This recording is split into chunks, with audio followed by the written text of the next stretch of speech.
Tony को अचानक पता चला कि क्लास में आई नई हसीन ट्रांसफर स्टूडेंट असल में उसकी ही गर्लफ्रेंड है। लेकिन असली झटका तो उसे तब लगा जब रोज स्कूल के बाद उसके आसपास घूमते सूट बूट वाले अंकल लोग टोनी को देखकर झुक के सलाम ठोक देते। टोनी तो वहीं से बादशाह मोड़ में चला गया। बाद में मालूम पड़ा कि मैडम तो लोकल गैंग की लीडर है। एक दिन गैंग फाइट में उस पर घात लगाकर हमला हुआ और वो लगभग मार ही दी गई थी। तभी टोनी वहां से टहलते टहलते गुजर रहा था और हीरो बनकर उसकी जान बचा ली। पर उसे क्या पता था कि ये हीरोपंती उसकी लाइफ बदल डालेगी। अगली सुबह जैसे ही टोनी नींद से उठा, लड़की पूरे कॉन्फिडेंस में बोली, जिम्मेदारी लोगे, शादी करोगे अभी के अभी। टोनी के तो हाथ पांव फूल गए। बेचारा नाटक करने लगा कि मैं कल नशे में था, मुझे कुछ याद नहीं। मगर मैडम मानने वाली कहां थी। आखिरकार टोनी को मजबूरी में हाँ करनी पड़ी। फिर उसने ड्रामेबाजी करते हुए सिरदर्द का बहाना मारा और कहा दवाई ले आओ। लड़की दवाई लेने गई तो टोनी झट से अपना सामान पैक करके दरवाजे की ओर भागने लगा। लेकिन तभी मैडम वापस आ गई, साथ में 2 बाउंसर टाइप लोग भी। उसने टोनी को तैयार खड़ा देखा और तुरंत उसकी चाल पकड़ ली। फिर चमकदार चाकू निकाल के बोली, मेरे यहाँ डिवोर्स नहीं होता, होता है तो सिर्फ विधवा। टोनी के तो पसीने छूट गए। भागना तो दूर, खड़ा रहना भी मुश्किल हो गया। और उधर मैडम का मूड झट से गुलाब जामुन जैसा मीठा हो गया। लड़की ने तुरंत स्टाफ को हुक्म दिया कि टोनी को एकदम स्टाइलिश कपड़े पहनाओ। टोनी ने जब शीशे में अपना नया लुक देखा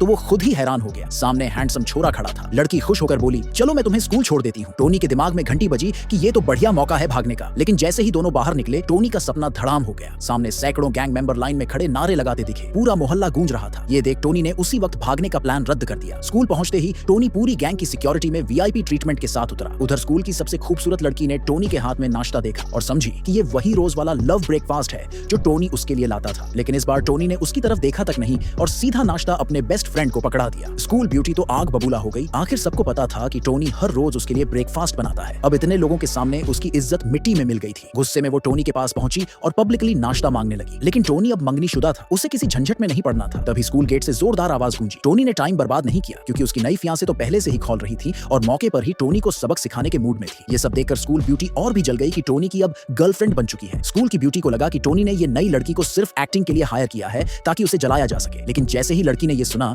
उसका मूड तुरंत खराब हो गया। उसने सबके सामने ऐलान कर दिया कि टोनी सिर्फ उसका है और फिर टोनी को पकड़कर सीधे स्पोर्ट्स कार में बिठा ले गई। पीछे स्कूल ब्यूटी और उसकी सहेली सड़क पर ही खड़ी जलती रह गई। अगले दिन स्कूल के बाद टोनी घर जाने ही वाला था कि स्कूल ब्यूटी ने उसे रोक लिया। उसको पूरा यकीन था कि टोनी ने उसके लिए फिर से बर्थडे पार्टी रखी है। टोनी बार बार समझाता रहा कि ऐसा कुछ नहीं है, लेकिन ब्यूटी मानने को तैयार ही नहीं हुई और जबरदस्ती उसके घर चल पड़ी। घर पहुंचते ही उसने एक गिफ्ट देखा जो असल में लड़की ने टोनी के लिए रखा था। लेकिन ब्यूटी को लगा कि वो उसके लिए है और बिना सोचे समझे उठा लिया। टोनी रोकने की कोशिश करता रहा, लेकिन खींचातानी में गिफ्ट नीचे गिरकर चकनाचूर हो गया। उसी वक्त लड़की बर्थडे केक लेकर बाहर आई और ये नजारा देख लिया। उसके मेहनत से तैयार किए गए सरप्राइज का कबाड़ा हो चुका था। ये देख उसका पारा 7वें आसमान पर चढ़ गया और गुस्से में वो सीधे स्कूल ब्यूटी की तरफ बढ़ी, उसे सबक सिखाने के मूड में।